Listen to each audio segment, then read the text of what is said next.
जय श्री राम, जय श्री कृष्णा। दोस्तों, आज हम आपको रामायण के कुछ अनसुने रहस्य के बारे में बताएंगे। कैकेयी द्वारा वरों की प्राप्ति। उल्लासित महाराज दशरथ ने शीघ्रातिशीघ्र राजकार्यों को संपन्न किया और राम के राज तिलक का शुभ समाचार सुनाने के लिए अपनी सबसे प्रिय रानी कैकेयी के प्रासाद में पहुंचे। कैकेयी को अपने महल में न पाकर राजा दशरथ ने उसके विषय में एक दासी से पूछा। दासी से ज्ञात हुआ कि रुष्ट होकर महारानी कैकेयी कोप भवन में गई है। महाराज चिंतित हो गए।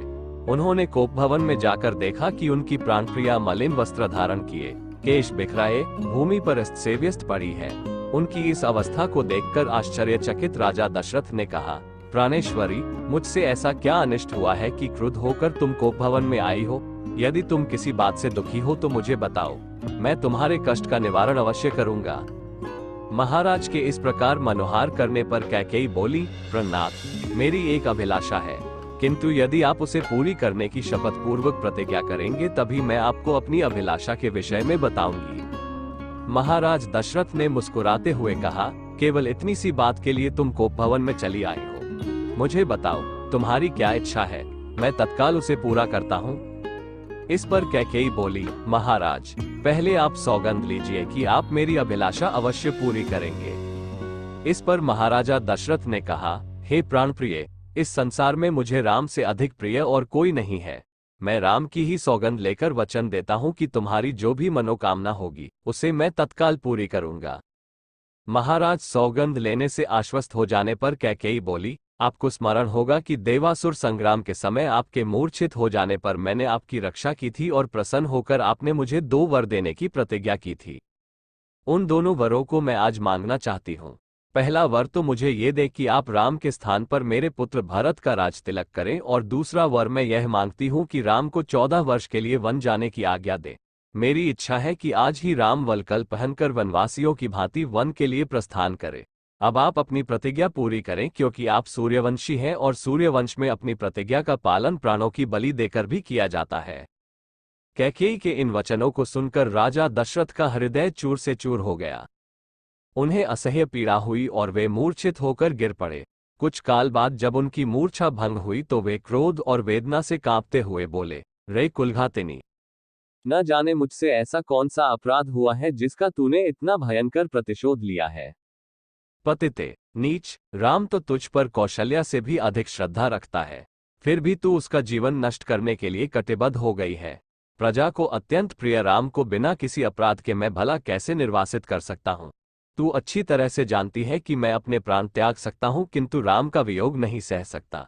मैं तुझसे विनती करता हूँ कि राम के वनवास की बात के बदले तू कुछ और मांग ले। मैं तुझे विश्वास दिलाता हूँ कि मैं तेरी मांग अवश्य पूरी करूंगा। महाराज दशरथ के इन दीन वचनों को सुनकर कैकेयी तनिक भी द्रवित नहीं हुई। वह बोली, राजन, ऐसा कहकर आप अपने वचन से हट रहे हैं। यह आपको शोभा नहीं देता। आप सूर्यवंशी हैं, अपनी प्रतिज्ञा पूरी कीजिए। प्रतिज्ञा से हटकर स्वयं को और सूर्यवंश को कलंकित मत कीजिए।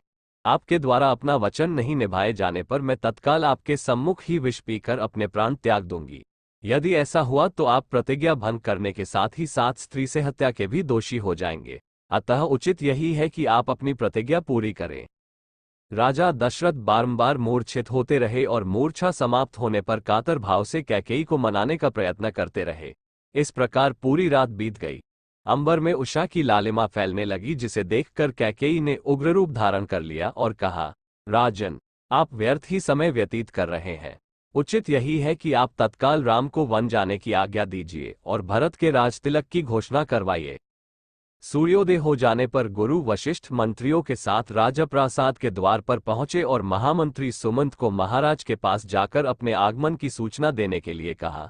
कैकेयी एवं दशरथ के संवाद से अनजान सुमंत ने महाराज के पास जाकर कहा, हे राजाधिराज, रात्रि का समापन हो गया है और गुरु वशिष्ठ का आगमन भी हो चुका है, अतएव आप शैया त्याग कर गुरु वशिष्ठ के पास चलिए।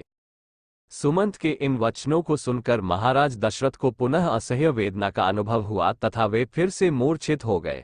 उनके इस प्रकार मूर्छित होने पर कुटिल कैकेयी बोली, हे महामंत्री, अपने प्रिय पुत्र के राज्याभिषेक के उल्लास के कारण महाराज रात भर सो नहीं सके हैं।